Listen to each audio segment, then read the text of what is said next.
What are you doing, you murderer? I didn't kill anyone. When I got here, the body was already lying there. I saw you stealing from her. I was looking for signs of life to see if I could help. Uh-huh. And could you? Unfortunately, it was too late. All right. I suppose you're innocent after all. I'm glad you saw sense. But we'll just have to report it to someone. Unfortunately, there's not much we can do about it.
Yeah.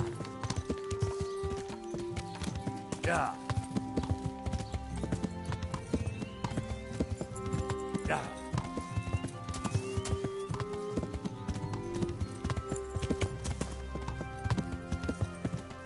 Yeah.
Yeah. Yeah.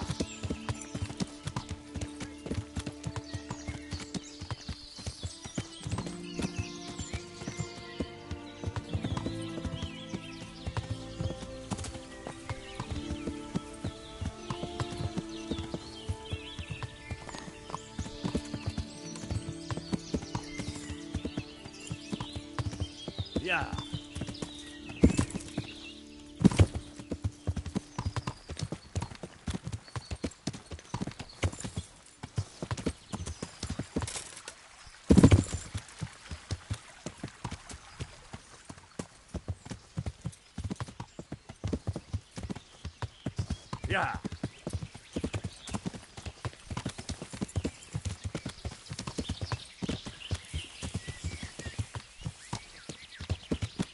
Yeah.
Yeah.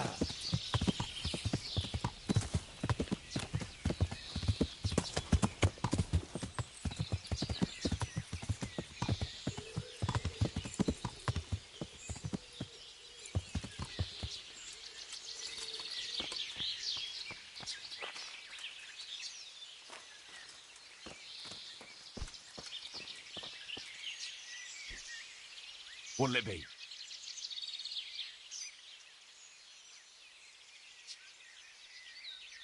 Show me what you have for...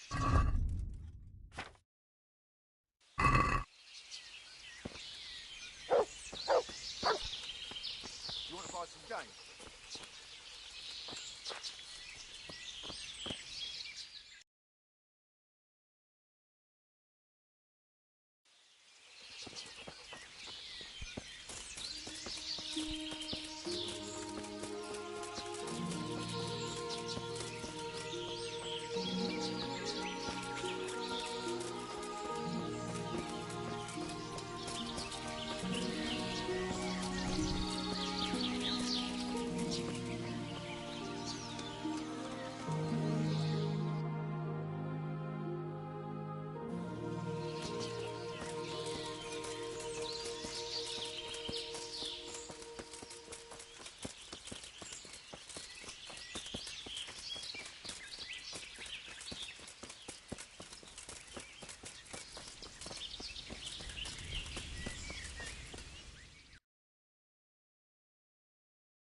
The pig turns up willingly for the slaughter.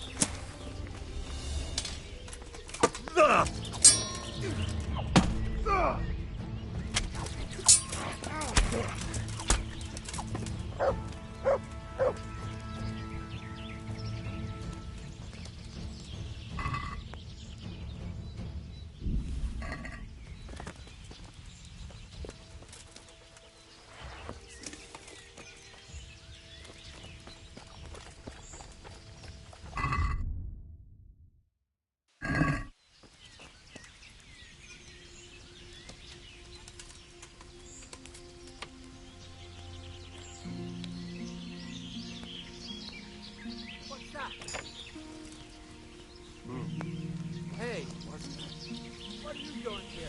Tired of life, are you?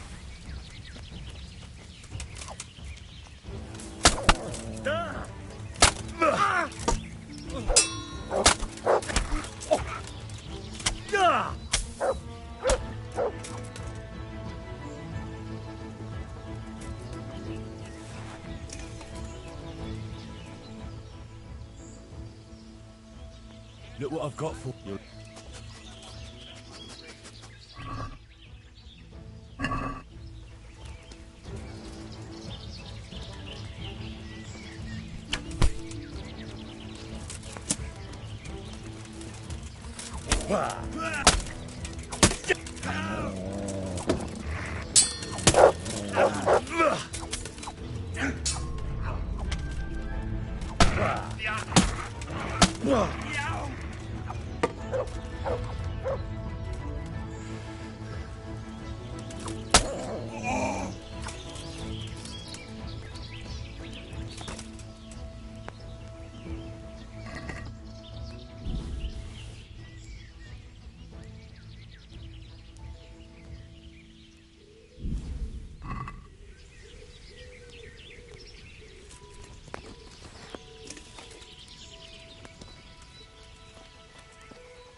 Look what I've got for you. You'll love this.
Yeah. Yeah.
Yeah.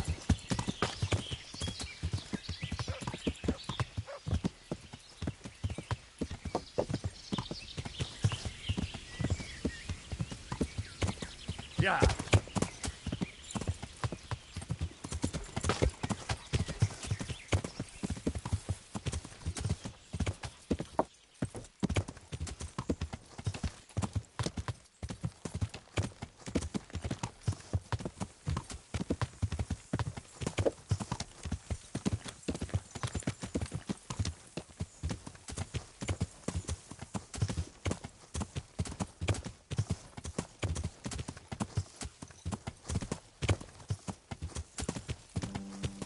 Yeah.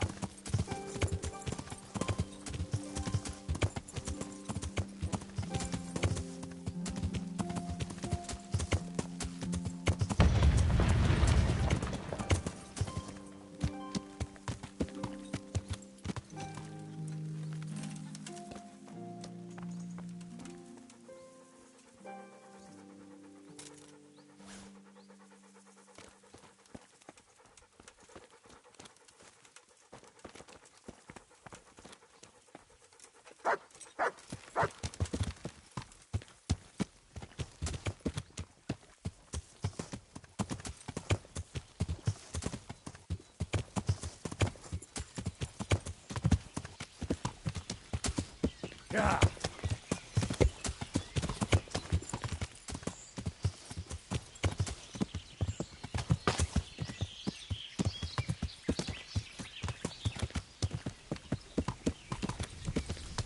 Yeah.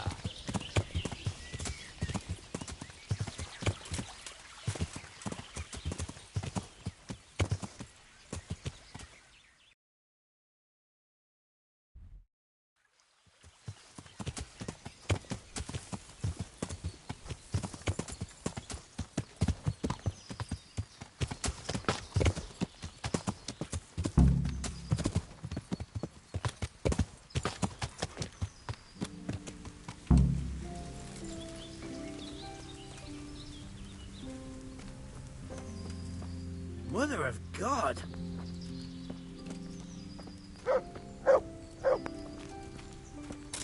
Well now, look what's come Over here! crawling out. I need some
Yeah.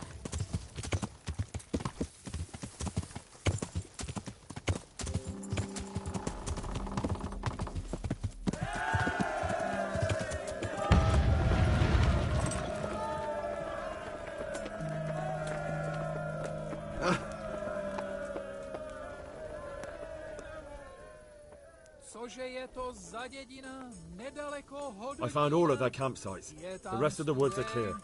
That's a relief. Now let's relieve ourselves of this accursed talk.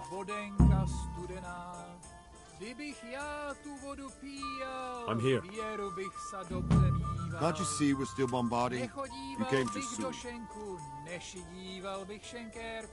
Good luck then.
I'm here.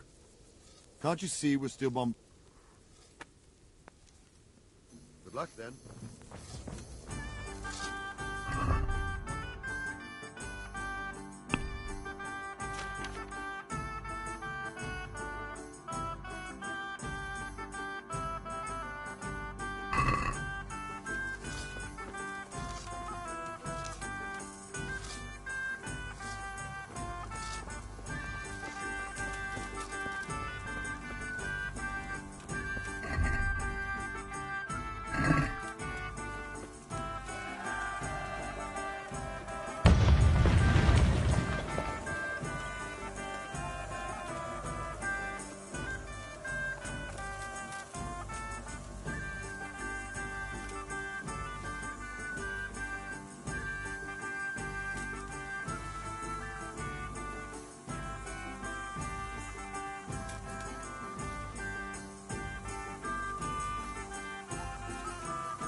Since Sir Divish's colours still aren't flying over Talmberg, I suppose we'll be attacking. Just so. That István's a stubborn bastard. All right, when do we start? There's no reason to wait. Are you really ready? If you need to rest or anything, we can still wait. You won't have another chance until we've won the day. Or until your final rest. I'm ready. Glad to hear it. We're going to attack on two fronts. The north gate and the west wall, which will scale with ladders. The attack will be split into different stages. Taking the outer walls, the inner bailey, and finally the core of the castle and the tower. How are we going to attack the gate? We'll try to do as much damage as we can with the trebuchet first. Kaiser claims he can even hit it directly. Even if that's true, we'll have to charge through a downpour of enemy arrows all the way to the portcullis. Portcullis? Fortunately, it's wooden, so we'll be able to break it down. But dealing with the defense in the bailey won't be easy.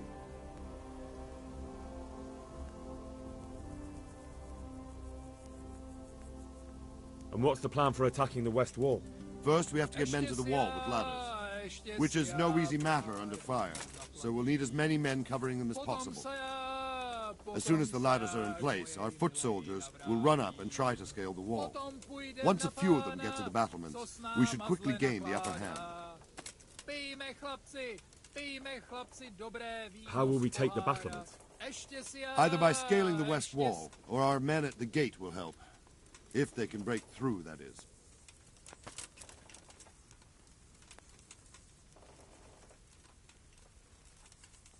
And the inner bailey?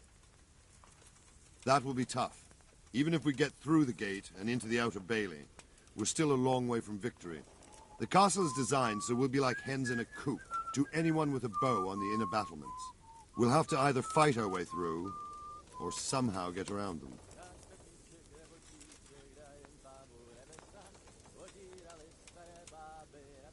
What about the living quarters? There, I'm worried most about the hostages. Once we're inside, István will know defeat is inevitable, but we'll still have to fight for each and every room.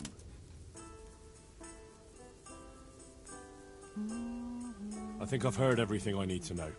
Do you want to join the attack on the walls or on the gate? Remember, many of the Skalitz men will follow you. It could make a big difference. I'll help with the attack on the walls. I'm proud of you, Henry. You've changed from an insolent pup into a tough, reliable fighter. And as God is my witness, we will kick those whore sons' arses. A village lad and an old soldier? This fan must be shaking in his boots. If he's not shaking, then he doesn't know what he's got coming. Just one last thing, though. No matter how good the plan is, something always gets fucked up. Keep your eyes open and take advantage of every chance. Help your comrades and don't go rushing in where you're outnumbered. We have to take the castle gradually, one position after another. I'll remember that. Good luck to you, stripling. Good luck to you, old soldier. Goodbye.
Since Sir Divish's colours still aren't flying over Talmberg, I suppose we'll be attacking.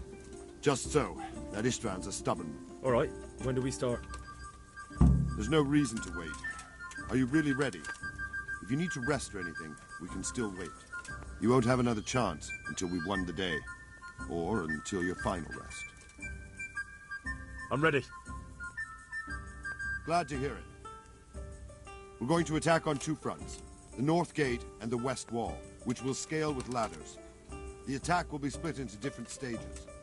Taking the outer walls, the inner bailey, and finally the core of the castle and the tower. How are we going to attack the gate? We'll try to do as much damage as we can with the trebuchet first. Keezer claims he can even hit it directly.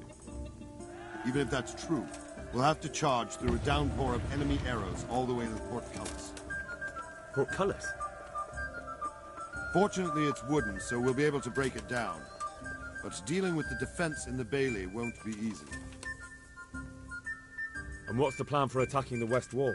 First, we have to get men to the wall with ladders, which is no easy matter under fire, so we'll need as many men covering them as possible. As soon as the ladders are in place, our foot soldiers will run up and try to scale the wall.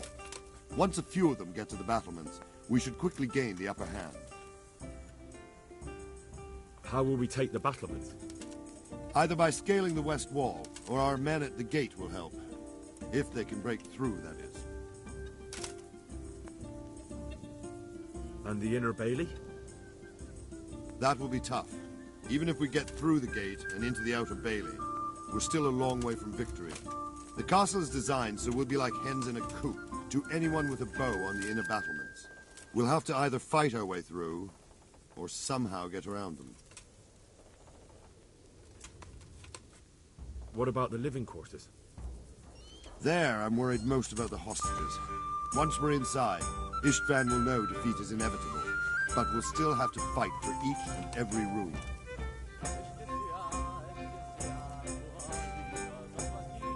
Do you want to join? I'll help with the attack on the... I'm proud of you, Henry. And as God is... A village lad and an old soldier. Just one last thing, though. No matter how good the plan is, keep your eyes open and take advantage of every chance. Help your comrades, and don't go rushing in where you're outnumbered. We have to take the castle gradually, one position after another. I'll remember that. Good luck to you, stripling. Good luck to you, old soldier. Take care.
For fuck's sake! Cover yourselves!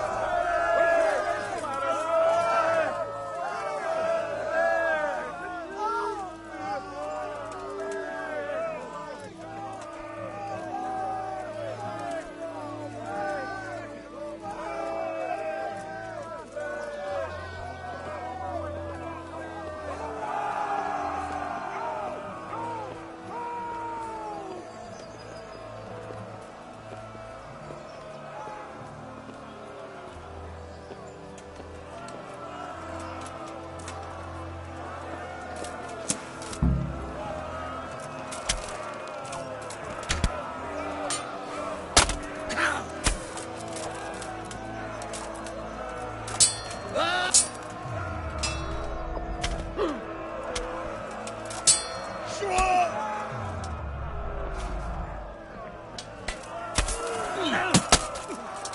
them! Clear those battle bombs!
Sir, we should give the order.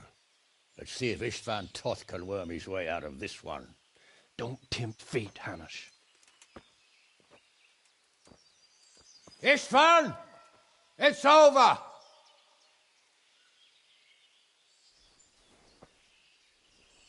You want us to come and get you? I wouldn't advise that.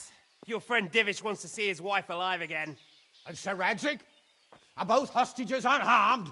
For now, Hanush, unless circumstances change. Well, I'm glad to hear it.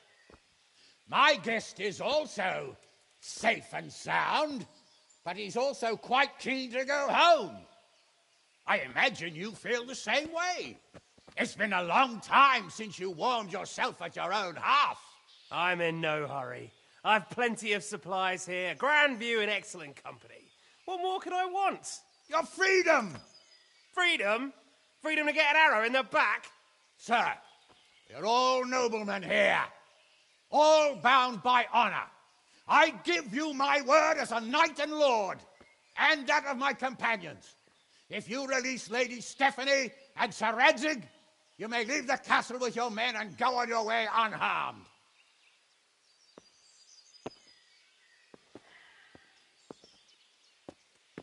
And just how far will we get? What good will it do me if your men attack us in the woods instead of here? If you give me your word of honor that you will leave and never return, I promise you safe passage to the boundary of this fiefdom. What happens after that is up to you and the will of God Almighty. Very well then, but I want a small safeguard. I'll give you her ladyship, but Radzig comes with me. I'll release him in Skalitz. Out of the question! Is our word not good enough for you? Is mine not good enough for you? I swear I'll release him when I get to a safe distance. I'll go with him, Hanush. Let the Lady Stephanie have her freedom now. Father! Don't worry, son. I trust Lord Toth's self-interest more than his word. He wouldn't be fool enough to harm me. If you're certain, Radzig. Prepare horses and supplies, and tell your men to pull back. We'll come down. You heard him. Get to work. And any man who breaks his truce answers to me. So, are you really going to let them go? My word is my bond, Henry. He's a cutthroat and a liar. Good men are dead because of him. What's to stop us from skewering him as soon as he sets foot outside? Our honor. If you let him go, he'll do the same again. Or worse. God's justice will find him. Then, he'll get a taste of my mace. If we break our word of honor, we have none. And without honor, we are nothing. Never fear. Your father will be all right. We'll hunt down those vermin yet.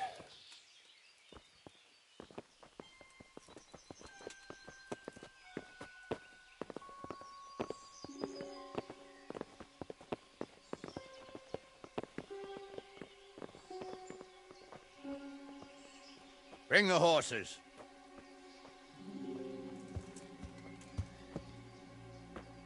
Here she is, as I promised. Not a hair on her head harmed. Divish! Stephanie. Forgive me, husband. I'm sorry. For what? For letting them into the castle. Come now, my dear. You're not to blame. I didn't know who he was. He said he was your friend. Never mind. Did he hurt you? No.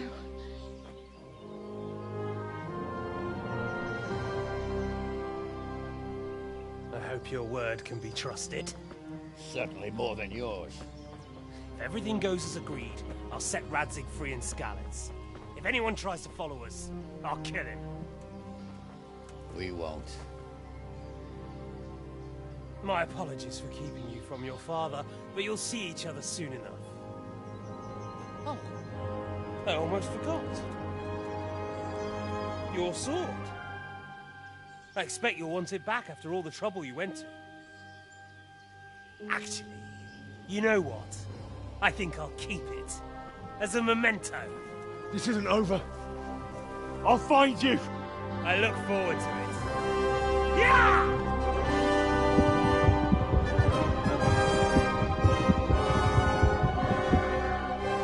Quick! To the battlements! We have to see which way they go! Oh, they really are heading for Skalitz. Mount up, Henry. You've heard what he'll do if we follow them. We're not going to follow them.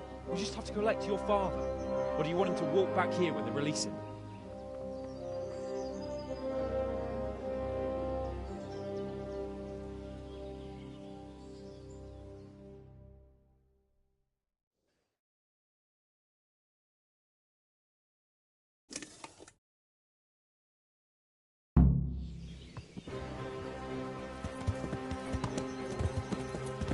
Yeah.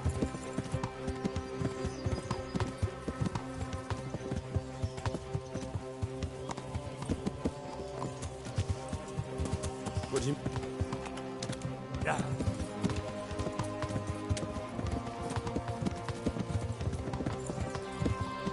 Where you found Tom? Sneaking into Brannick all on your own? Well,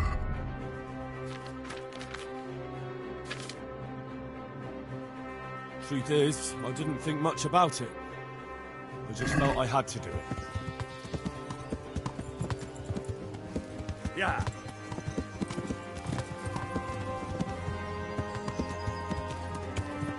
What will you do now?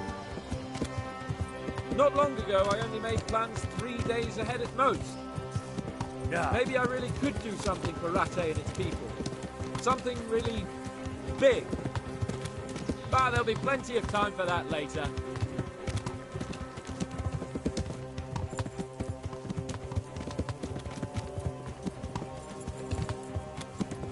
What should I say to him? Don't worry. It'll come to you. You'll see. Well, I just hope he'll be there. Alive.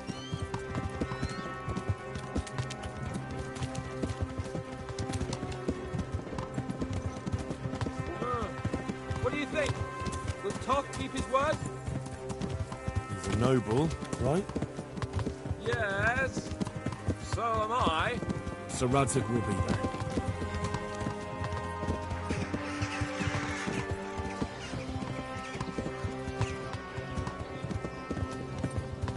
Yeah.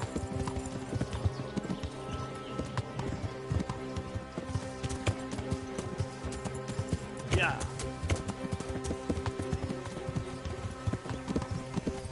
Down! Stay away from people if you can't ride a horse, you moron.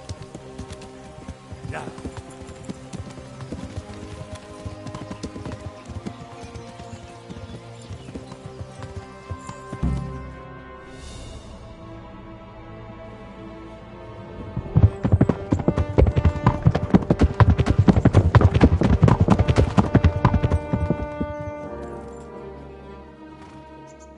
There's no sign of them. Move on.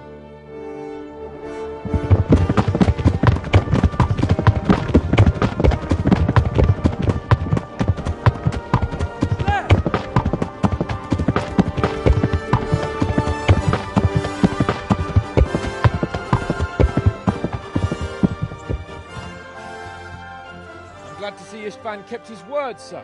Not half as glad as I am, Your Grace. Well, we kept our word too. And now Toth has had his head start and he's fair game. Which way do they go? To the north, but I would be careful, Sir Hans. Fear not, Your Grace. I have twice as many men as he. Well, I won't keep you any longer. I'm sure the two of you have a lot to say to each other. Let's go!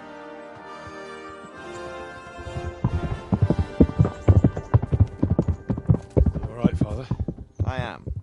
They treated me quite decently. Although they did steal my horse, I'll have to go back on foot.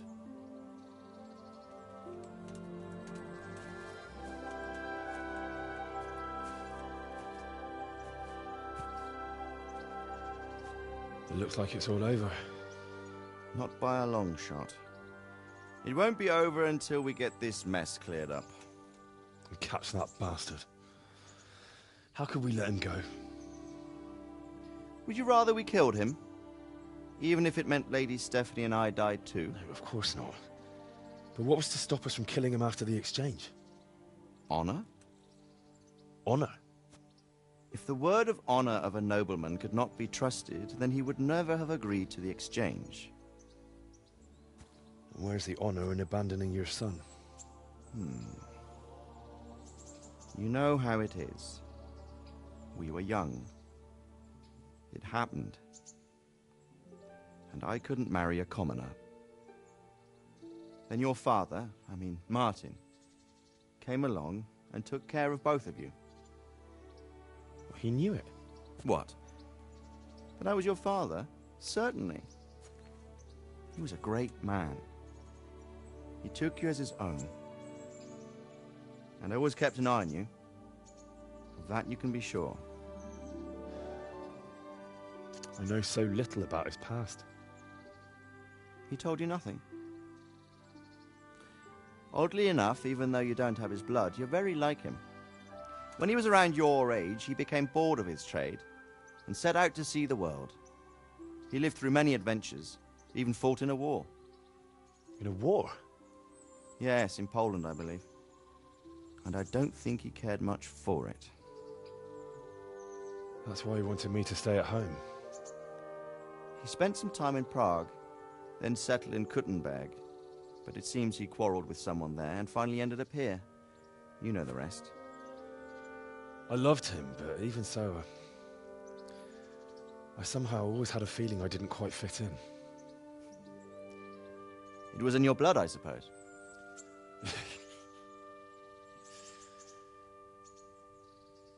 I lost the one thing I had left from him.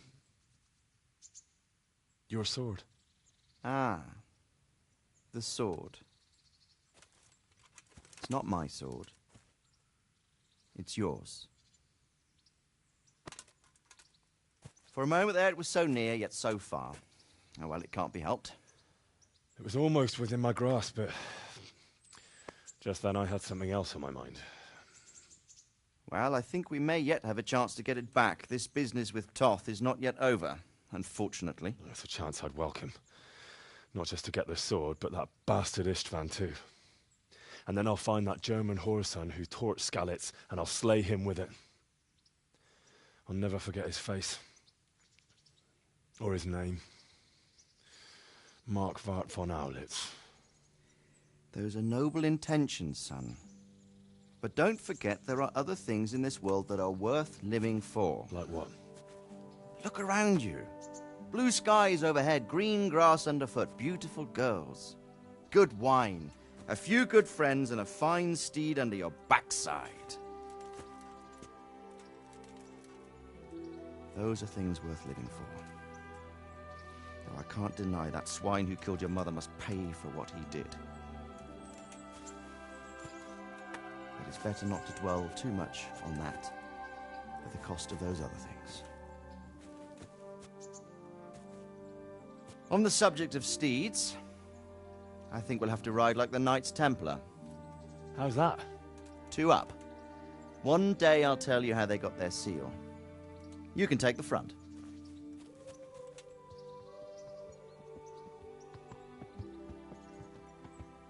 It's like I always imagined it would be, teaching my boy to ride.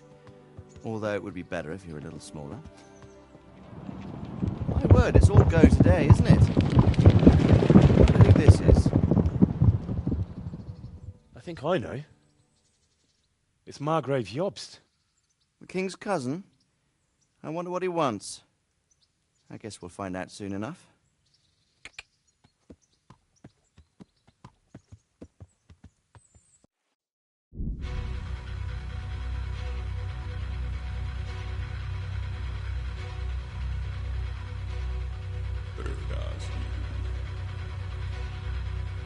Město mě vřele vítá ve svém nitru.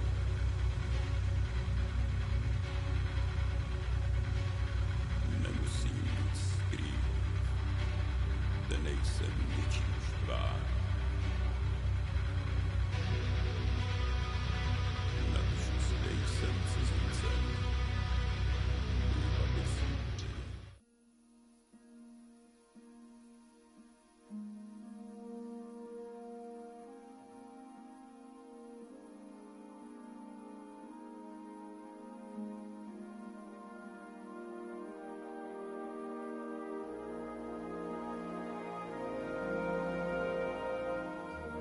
Doing well, son.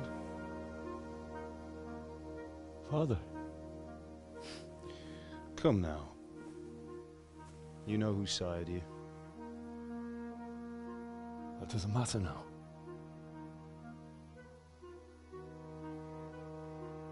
I miss you, Amar. I miss you very much. You'll be fine.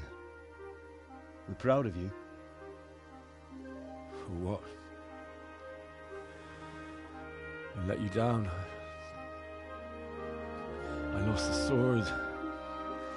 I let that bastard get away. Don't be so hard on yourself. There was nothing you could have done to save us. And someone has to live and carry the torch. As for the sword, it's just a thing. You didn't want me fighting. Now look at me. Standing up to evil isn't the same as sowing its seeds. You did what was right.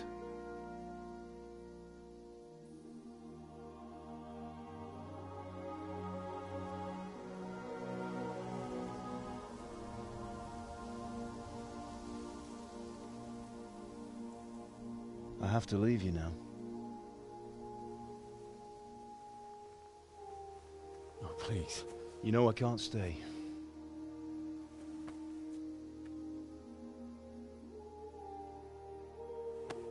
Will I ever see you again? God knows.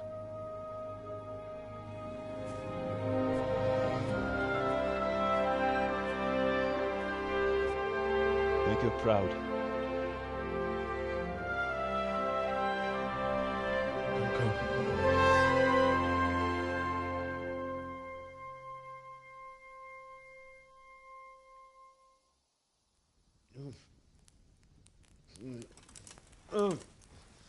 Don't go. No. What on earth were you dreaming about? I couldn't wake you, and it's well past dawn.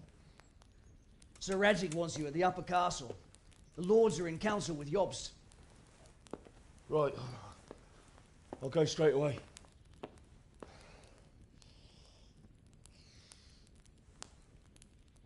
What is it? It's just... I don't know how to address you anymore. All of a sudden you're Sir Radzig's son, hobnobbing with lords and ladies. And here's me, as common as muck. Oh, give over, you idiot. Do I look like a lord to you? Not really. You're as much a lord as I am a nun. And I've never looked good in a habit. Get out of here! Or I'll have you clapped in the stocks.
Henry, you've got blood on you. I've got something that needs stitching up. Could you do it for me? All right. I can't have you walking around in torn rags, can I? Show it here.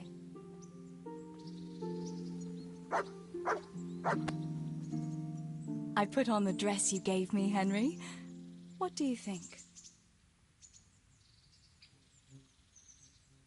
Wouldn't you like to take a stroll somewhere? I'd love to.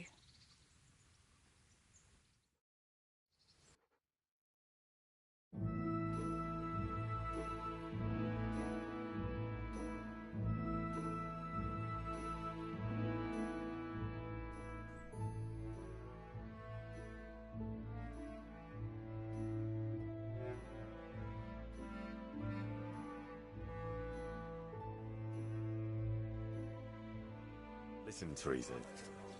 There's something I ought to tell you. What is it? What's troubling you? I'm not quite sure how to tell you, so I'll just spit it out. So Radzig Kobyla is...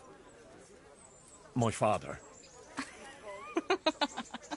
And King Wenceslas is my cousin. Oh, you really had me going. No, I'm serious. What? But, Henry, how on earth could... I know. It was a shock for me, too. It turns out Sir Radzig and my mother had some romance. Of course, he couldn't marry a commoner. And your father? I mean the blacksmith. God, that sounds so odd. I mean Martin. He knew Sir Radzig from way back. Martin... Pa married her before I was born, to protect her reputation, and raise me as his own. And Sir Radzig allowed it? Sure. Actually, I get a feeling the whole thing was agreed between them. Sir Radzig was glad she wasn't left alone with a child. My God, Henry, that's just... And what will that mean for you? I honestly don't know. You don't know? Well, it all depends on Sir Radzig, doesn't it? As his illegitimate son, I don't have any rights as such. Well, it's not like I've suddenly become a noble like Capon. And even though Sir Radzig has publicly acknowledged me, well, sort of, it hasn't really changed anything. And if Sir Radzig decided to make a real noble of you, would you want that?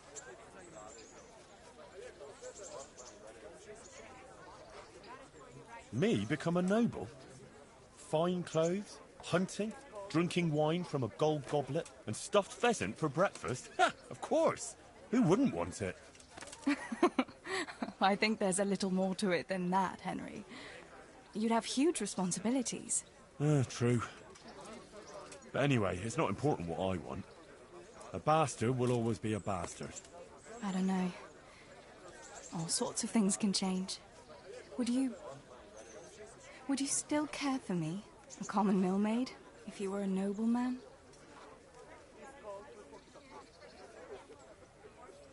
Of course. I'll always be fond of you. Nothing will change that. I'll remember that. I hope you won't regret those words. No fear of that.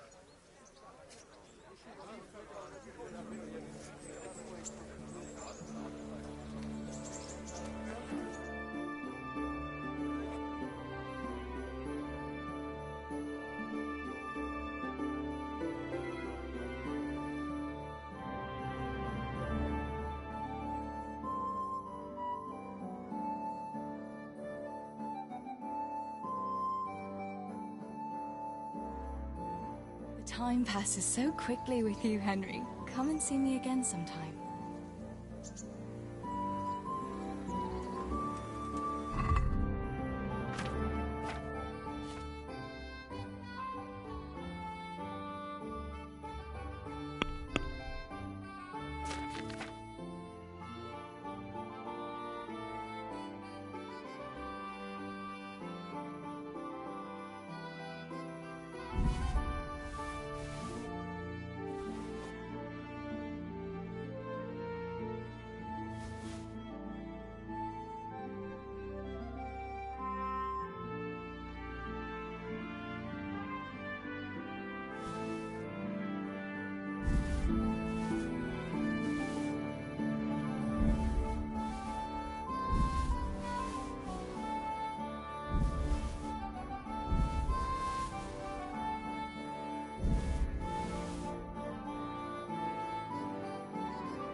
Hey, lad, don't you want a little wager on the Rat Aid tourney?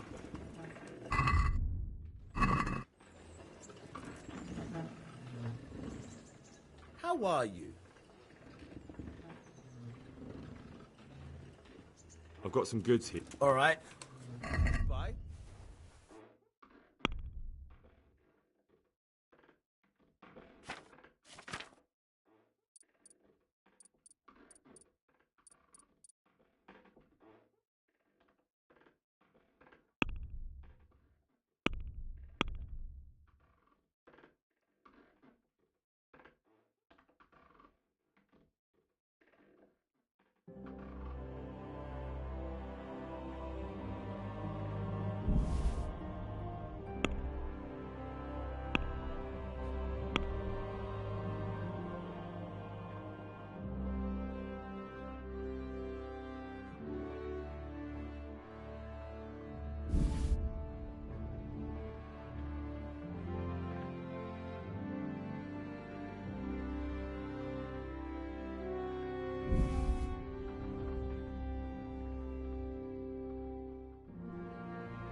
I'd like to discuss the...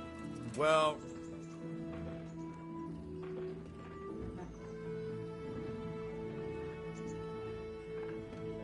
Satisfied? A nice son. Just lower your demands a little and we'll agree.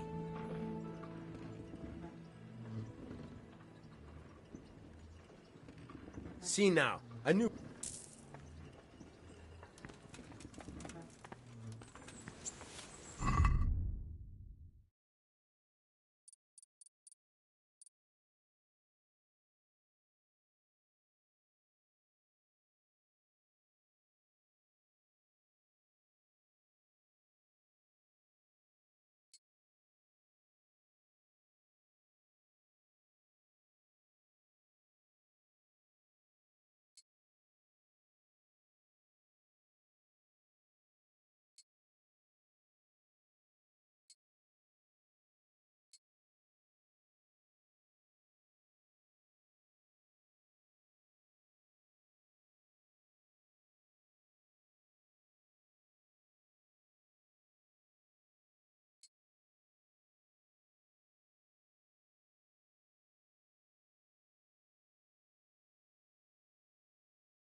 What am I... Buying it. Not that I... So if someone loses... That's the arrangement. What am I to do? Buying and selling. Not that I buy them. So if someone loses... That's the arrangement. I've got some goods here. Good luck then.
Let's have a word about the prop. Well...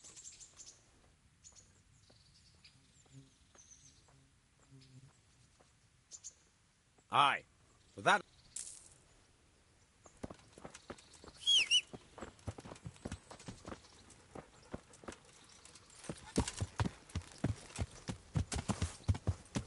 Yeah.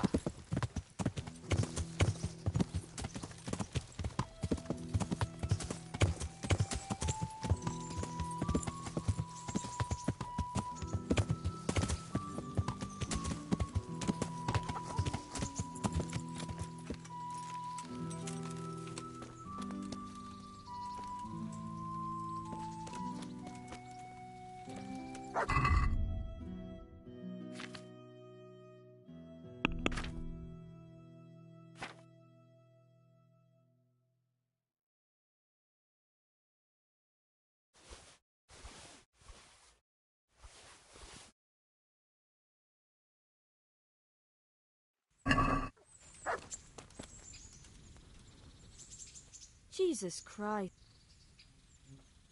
I'm... Uh-huh. And what...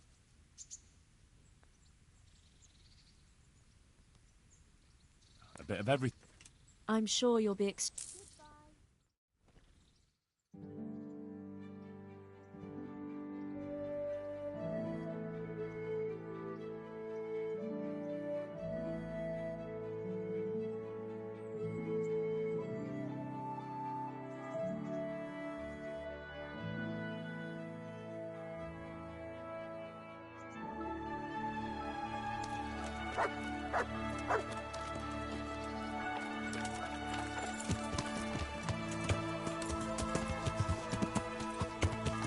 Yeah.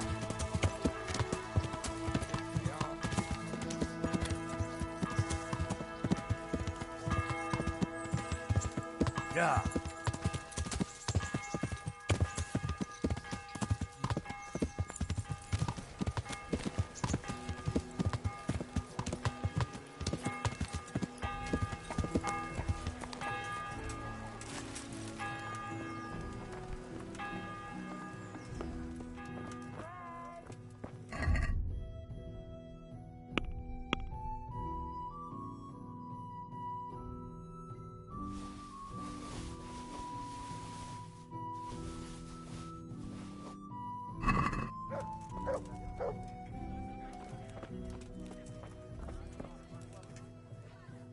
I hope I can be of some I'll be with you.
Take care now.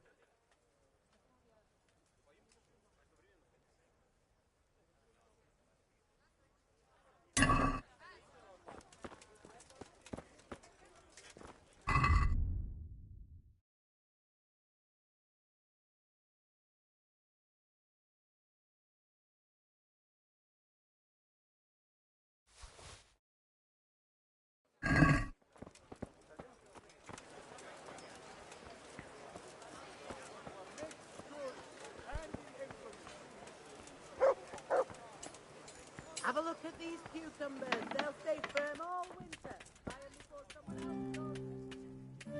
I'm honored that you should. Take care.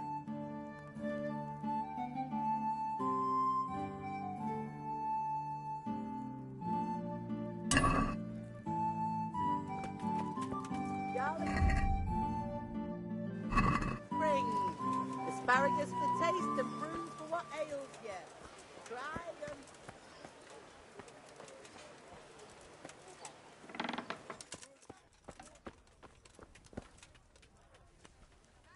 God save you.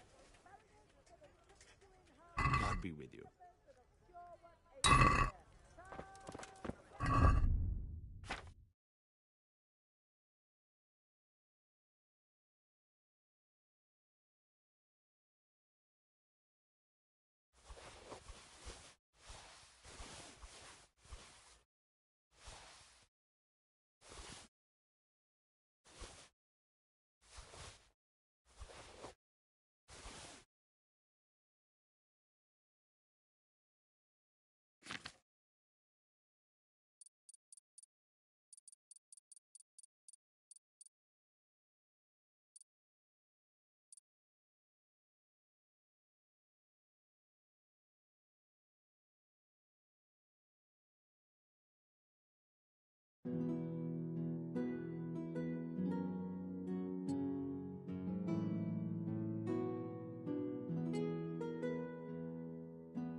All that grows in the ground, fresh, from right up. Yeah. Yeah. Yeah.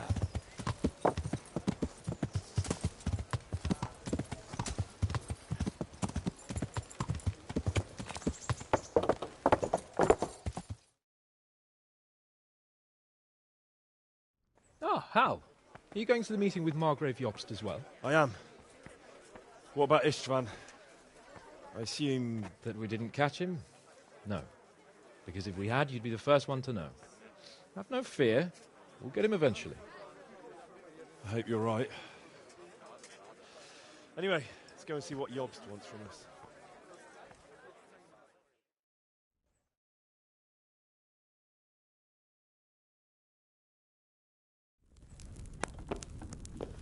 My lords, Christ's blessings on you all. And on you, Lord Capon. And this is my son, Henry. I didn't know you had a son, Sir Redzig. It came as a bit of a surprise to young Henry, too. This gentleman here is John II of Liechtenstein, a member of my council. I'm honored, gentlemen. Come join us. Margrave Jobst was just about to tell us the reason for his visit. Your Grace. I'm sure we're all agreed, Your Graces, that all this unrest must come to an end. This kingdom needs a king. The question is, which king? My cousin, Wenceslas IV, who is being held in captivity. I have to confess, my lord, that your answer surprises me a little. If I'm correctly informed, until recently you sided with your other cousin, Sigismund. That I cannot deny, and I have always stated my position plainly. But times have changed. How have they changed, Your Grace? Sir, there is one thing on which we undoubtedly concur, that King Wenceslas, unfortunately, did not inherit his father's gift for governing. Sadly, his failures have cost Bohemia, the nobles, and our whole Luxembourg family a great deal of money and effort. How did the king let it go so far, damn it? It's in his temperament. He cares only for wine, women, and the hunt. A king, in fact, who never wanted to be king. Then why didn't he just let his brother have the crown? Young sir, the crown weighs heavy when there are duties to be performed, but to surrender it means giving up great privileges too. But he did surrender power to his brother. When things started getting out of hand, Wenceslas appealed to Sigismund for help in restoring order. What, you're saying Wenceslas invited him here? This is starting to make my head spin. Actually, it makes sense when you think about it. Sigismund wanted to re-establish the power of the whole House of Luxembourg. He thought if he helped Wenceslas win the imperial crown, in return his brother would help him become the king of the Romans, and leave the actual reign of Bohemia and the empire to him. Sigismund would govern, while Wenceslas could carry on doing what he was best at, enjoying the life of the imperial court. Why wasn't Wenceslas crowned Holy Roman Emperor long ago? He was already elected king of the Romans. All he had to do was go and let the Pope put the damn imperial crown on his head. Who knows? Maybe he'd prefer hunting and consorting with bathhouse wenches to spending time with the Pope. Well, so would I must admit. Sigismund's plan seemed sound enough, but it didn't quite work out, did it? It worked for a while. He and his brother reached an agreement. Sigismund took over administration of the kingdom and began planning Wenceslas's journey to Rome for the imperial coronation. But then Wenceslas realized he would just be a puppet with a crown. I must say, Margrave Jobst, Wenceslas and Prokop behave rather like naughty children in need of a good clout about the ears. Sigismund would agree. He was already planning his rule of Bohemia, and all of a sudden, the rug was pulled from under him. I'd say he lost his patience and decided he'd drag Wenceslas to the coronation kicking and screaming if he had to. Just like a naughty child, as you say. So he abducted him and your brother Prokop too, if I heard correctly. Correct. And you helped him do it, if I heard correctly. Yes, your graces, it's true. I was there when Sigismund abducted Prokop.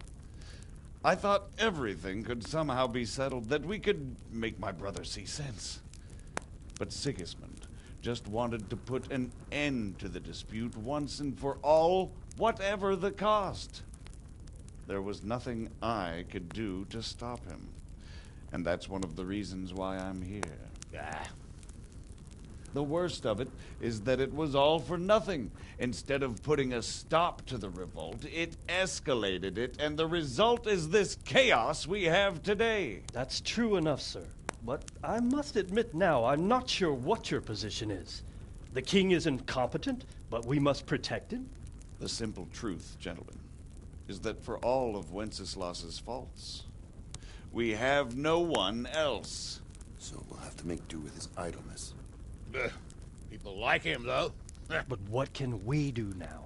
Sigismund has the League of Lords behind him. Otto von Bergolf, Heinrich von Rosenberg. The situation has gotten completely out of control. Now even the nobles of the League of Lords are realizing that Sigismund wasn't the right choice. So now Bergolf is on your side? Are we to assemble an army together with him and face Sigismund on the field of battle? We're not in Hungary now. Such affairs may be settled elegantly, without unnecessary hostilities or expenses. I have negotiated an alliance with the Hungarian bishops, the Polish, and of course the Czech nobility, against Sigismund. Every day he is losing the ground under his feet, and that's why I need your help too. What kind of help, though? Sigismund has a massive army, and Rosenberg, Berghoff, and Prague are behind him. Do you have an army you could face him with? But that's not what I mean at all. There's been a revolt against Sigismund in Hungary, partly due to my efforts, and now he'll have to choose whether he wants to gain the Bohemian crown, which is a very risky enterprise, or hold on to the Hungarian one. He can't have both. And there's a tough struggle awaiting him in Hungary. I'm not sure he'll win, and Rosenberg and Berghoff know it too. They're not stupid. If the Bohemian nobility stands together, they will turn. We are men of little consequence, Margrave. Radzig here lost everything because of his alliance with Wenceslas. Sir Divish came within a hair of the same fate. Even Rattay is defenseless against Sigismund and the League of Lords. What's more, Your Grace, King Wenceslas languishes in captivity in Vienna. He can't rule too well from there. And what do you propose? To sit with your arms folded till the Bohemian lands are turned to ashes like Skalitz? We have to put a stop to this senseless war. And do you know, sir, what the true position of the League of Lords is? I'm not on the best of terms with them at this moment, so you'll have to ask them yourselves. Yes. Why not? I'll go and visit Berghoff at his castle and we'll see what he tells me. You know, that's not such a bad idea, young sir. True. Though a little risky. I doubt Berghoff would harm a blue-blooded envoy. And you can find out what he has to say about developments and what the League of Lords is planning. Then we'll decide what to do next. I'll help you compose a letter to him. I'd like Henry to come with me. Why not? He's proven himself an able investigator, and he'll also be a good bodyguard if anything should happen. And I'll send Sir John here to Kuttenberg to be my eyes and ears there. I believe both your reports will help us get a better grip on the situation. When can you set out? Just as soon as I've packed my things. Excellent. Margrave Jobst and I will draft a letter. Get ready, and we'll meet back here.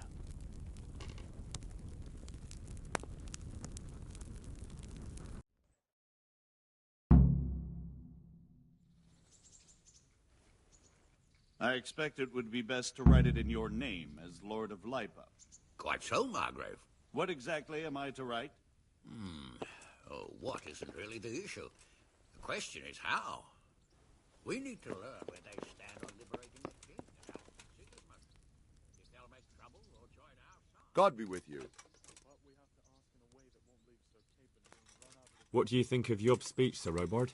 Honestly, lad, I wouldn't trust a word he says. He'll drag us into something, and when the going gets tough, he'll turn tail and leave us to deal with the consequences. And who is this Jobst exactly? He spent 20 years wrangling over Moravia with his brother, Prokop. Then they suddenly reconciled when Sigismund was captured in Hungary, and they went plundering there, claiming it was with the aim of liberating him. When Wenceslas sent them to parley with his enemy, Rupert of the Palatinate, the pair of them turned coats on the spot, took sides with Rupert, and together with the League of Lords and the Meissen nobles laid siege to Prague. But then they made terms with the king. He agreed to hand over part of the government, and they sent the Meisseners home. This is no ancient history I'm talking about. It was only 2 years ago, and now, suddenly, he's Wenceslas's greatest ally. Can you trust someone like that?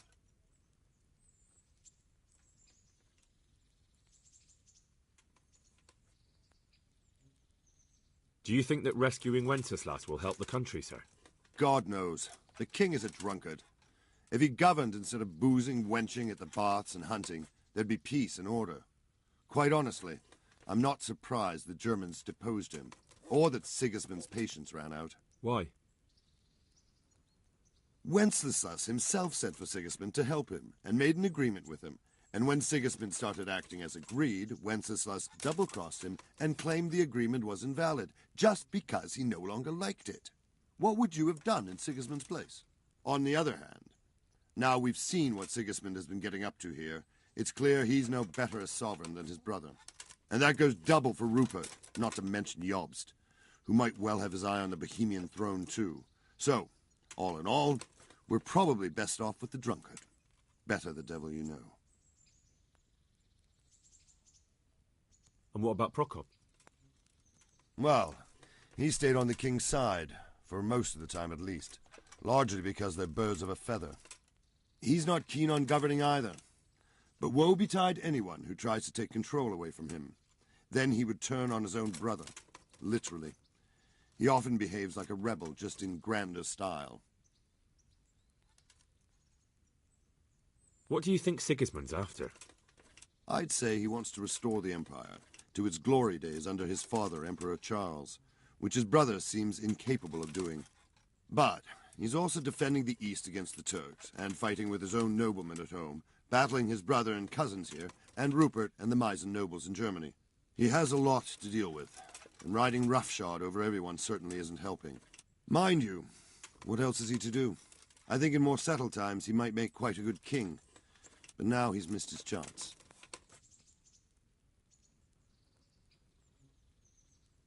What about the League of Lords and Bergo? What are their objectives? Whenever the king is weak, the nobility tries to grab as much as it can. Not for the good of the country, of course, only for themselves. The League of Lords is full of men like that. When the king was captured the first time, they released him only after he nominated them to high office and ceded some of his power to them. Now that he's held captive a second time, they run the country at Sigismund's behest. Bergov is the highest vice-chamberlain in the land.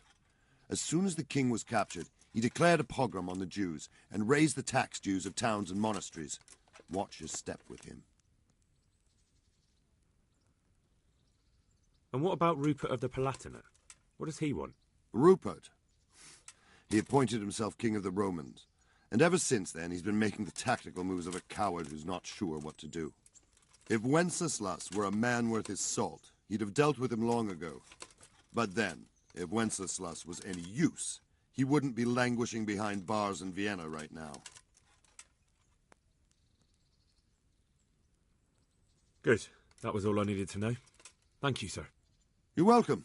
Bear up, and take care of yourself. The world is a dangerous place, and Bergov's a dangerous man. God be with you.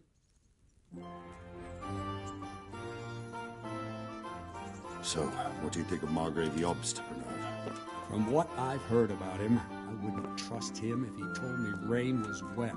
I feel the same. It's never wise to trust a man who's turned his coat more than once. Exactly. And I don't buy that business with Prokop. He double-crossed his own brother, and the rest is just his cover-up. On the other hand, if anyone has a chance to oust Sigismund...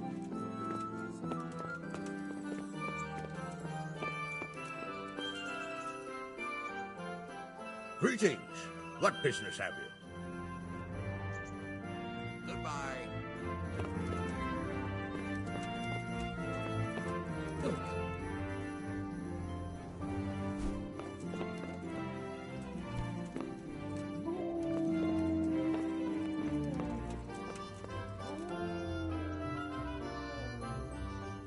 God save you. Bye.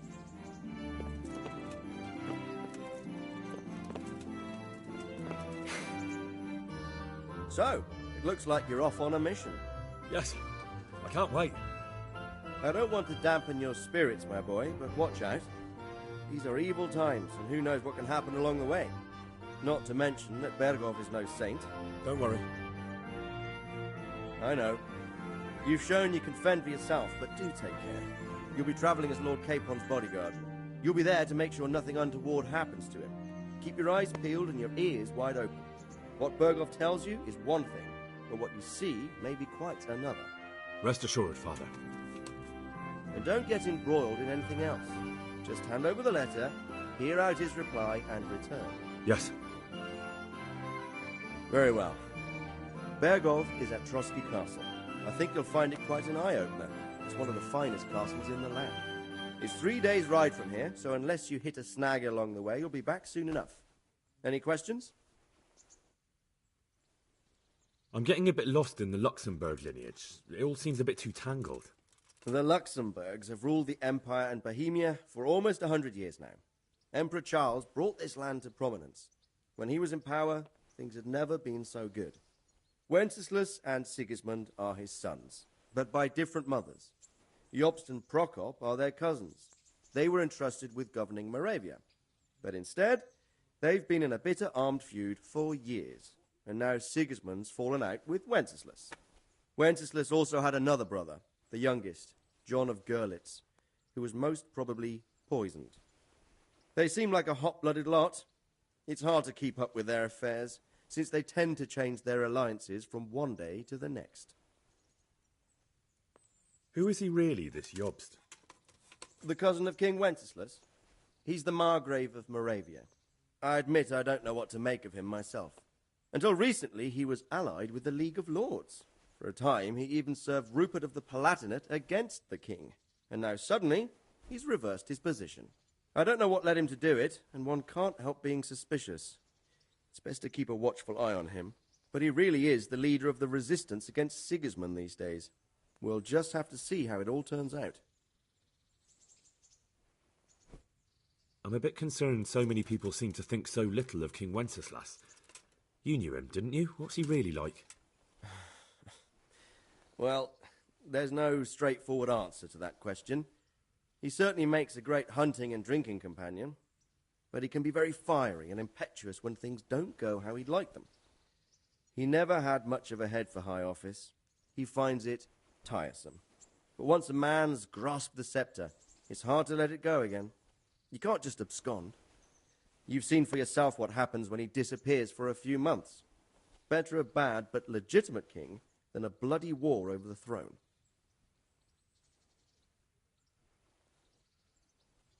Who is this Prokop that Jobst spoke of? Jobst's brother, the king's cousin. He and Jobst warred over Moravian supremacy for years. Then they were allies for a while, betrayed Wenceslas and sided with Rupert of the Palatinate. But after Sigismund abducted Wenceslas, Prokop fomented a revolt against him, and Sigismund had him captured. Politics. Make of it what you will. I, for one, can't make head or tail of it most of the time. The League of Lords and that Berghoff we're off to see. Who are they exactly? The lords of the powerful houses. Heinrich of Rosenberg, Otto of Berghoff, Heinrich of Radetz, and others. They're unhappy with the way their influence declined after Wenceslas surrounded himself with the lesser orders of nobility. They abducted the king years ago and made him bow to their will. They got away with it that time, and now they've joined forces with Sigismund and done it again. But now it seems that Sigismund's behavior is starting to rub them up the wrong way, so they may well be thinking twice. We'll see what Berghoff has to say. I don't know all that much about Sigismund. He's the king's younger brother and king of Hungary in his own right. 7 years ago, he led a crusade against the Turks and was defeated at Nicopolis. Some say it was due to the recklessness of the French knights, most of whom were mercilessly slaughtered. Sigismund is ambitious and capable. He might well make a better ruler than Wenceslas, but he's arrogant, and to our misfortune, brutal. Not long ago, he himself was held captive by the Hungarian nobility. They dislike him as much as some of the Czech and German noblemen do his brother Wenceslas. Ironically, Wenceslas joined forces with Jobst to liberate him. And now this is how Sigismund repays his brother. There's no doubt about it, God does move in mysterious ways. Rupert of the Palatinate. That's a name I hadn't heard before today. Rupert is the Prince-Elector of the Palatinate. What's a Prince-Elector? The Prince-Electors are dignitaries of the Holy Roman Empire who have the right to elect the King of the Romans, who would then be crowned Holy Roman Emperor by the Pope. Rupert took the title for himself with the help of 3 other Prince-Electors, even though Wenceslas had already been appointed. Some of the nobility in the empire recognized Rupert's claim, but when he went to Rome to be crowned emperor, it turned into a fiasco. Now he's doing his utmost to get Wenceslas to acknowledge him, but so far without success. So, now we have 2 kings of the Romans. Jobst sided with Sigismund for a while, but now he's switched allegiance. He seems to do that quite a lot.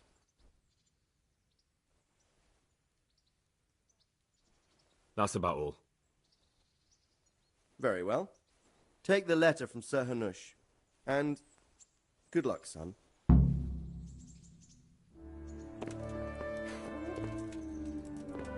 So what do you think of it all, Sir Divish? I think I don't know what. He didn't know anything about the gods. He was right. Absolutely truthful.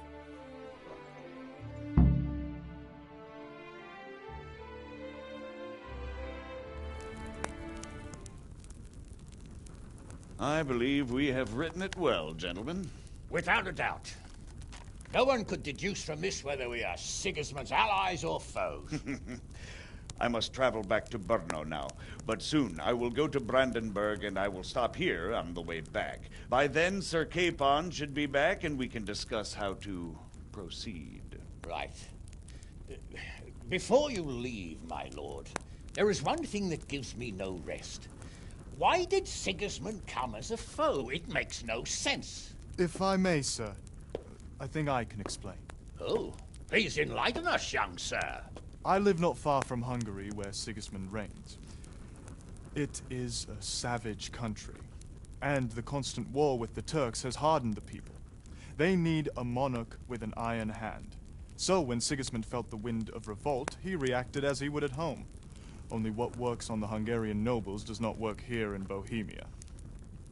Bringing order is one thing, but slaughtering and pillaging with a horde of barbarians quite another.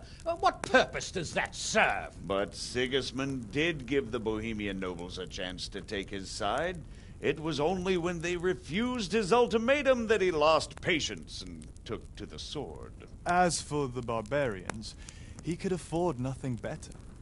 The Hungarian nobility would gain nothing from joining his campaign in Bohemia. He didn't have enough coin for a regular army, and so he recruited the Cumans. What he does not pay them, they make up for in plunder. But in the end, he didn't have enough to even satisfy the Cumans. That's why he raided Gutenberg and Skalitz. He wanted the silver. That makes sense. My lords, how's the letter coming along? It's done. Then we can be on our way. Now remember what we said, boy. All you have to do is deliver the letter, listen to the answer, and come back here. Don't provoke Berghoff in any way. Provoke? Me? Never, Uncle. We'll be back in a few days. Farewell, your graces. Come, Henry, my men are waiting. I wish you Godspeed.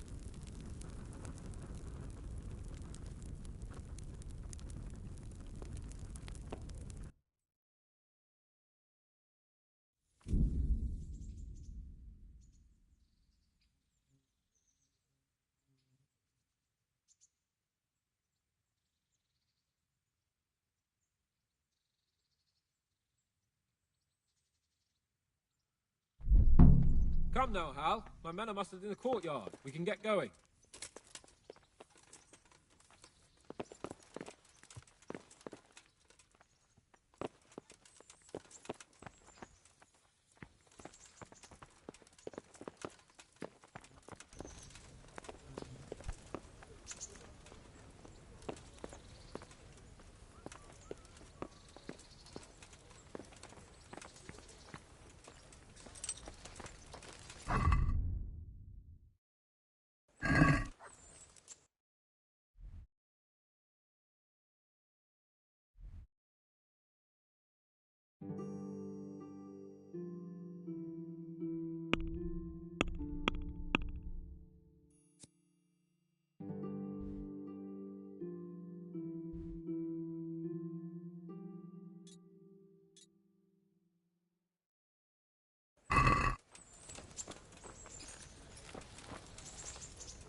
So, can we set off now, Henry? Of course. I can't wait. So, to horse! The Lord of Berghoff is bound to be waiting us eagerly.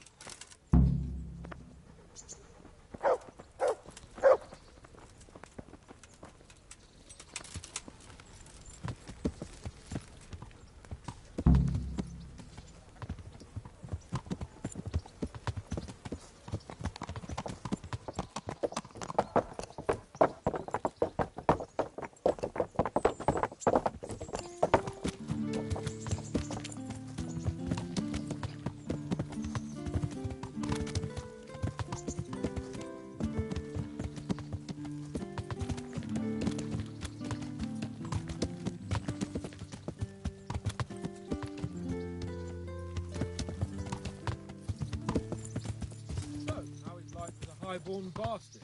I'm getting used to it. What about Rodzig? Has he accounted for not owning up to you the whole time? He explained it. All will be well, I think. Glad to hear it. It's far more acceptable for a nobleman to befriend a noble bastard than a blacksmith's son. Mind you, don't come to blows with a blacksmith, my young lord.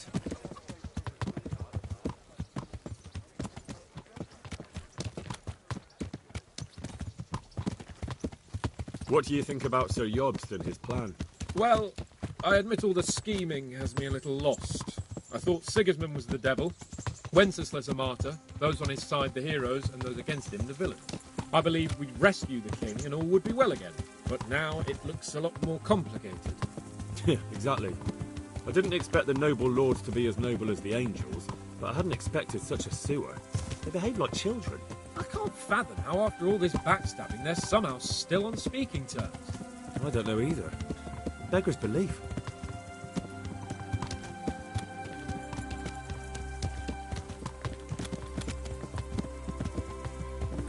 Did you know that King Wenceslas is such a feckless drunkard? Not really. And to be honest, I'm not sure I wanted to know. I slept better believing my fate was watched over by a wise and powerful monarch. So did I. What a dismal world when you can't keep trust in your own king. On the other hand, times were better with him here than with him gone. Isn't that the truth?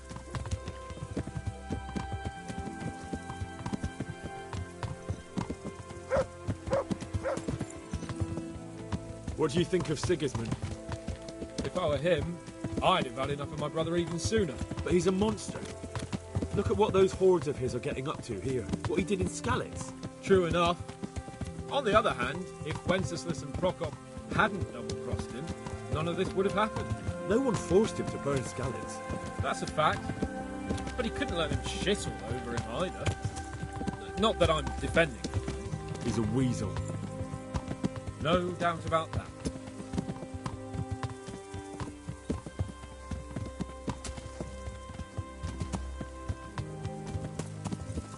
Do you know anything about Prokop? Ha! Sir Hanush could tell you a thing or two about him. Why? Last winter, a certain Sir Jan Sokol of Lamberg, a well-known knight, or robber baron to some, tried to occupy the city of Iglau, which was on the orders of none other than Prokop. And what has that got to do with Hanush? Well, he was there with him. Of course that's not something to brag about in front of Jobst. And what was it all about? They wanted to occupy a city that was on the side of the League of Lords, but despite there being several hundred strong, they didn't take it. For one thing, they couldn't get past the Iglau women, with their pitchforks and cauldrons of hot water. I would never have thought of Sir Hanush as such a rebel.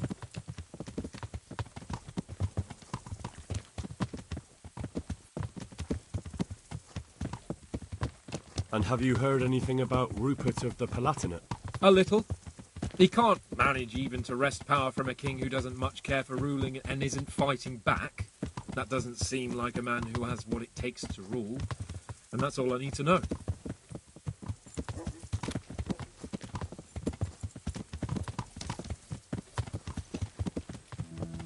And that Berghoff we're going to see, do you know anything about him? I haven't heard much good about him, but I have a feeling that some other nobles are quite in awe of him. And his castle is apparently quite impressive. I'll be interested to see for myself.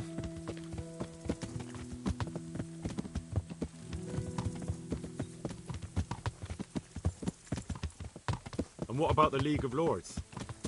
Wealthy, pompous. The king doesn't seem to like them much. He's chosen to let the lesser ranks of the nobility into his circle, men like your father. I admit I don't blame him one bit. But the lords weren't happy about their lost influence, so they put their foot down. If I were Wenceslas, I'd have let them hang after they abducted me the first time. But he gave them seats at the provincial council? Little wonder they're back in their old tricks.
How about it, Henry? Can we go? Are you ready for this?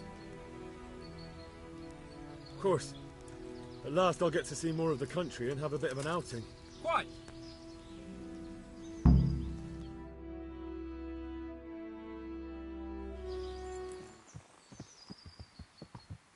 Let's get to it then. I finally have the feeling we're doing something worthwhile. We're helping to save the king. Instead of saving his drunken majesty, I'd rather find that whoreson who murdered my parents, get the sword back from him, and skewer him with it. Cheer up, Henry. I've a feeling you'll get your chance one day, and it won't be long in coming. Forward, men! Audentes fortuna juvat!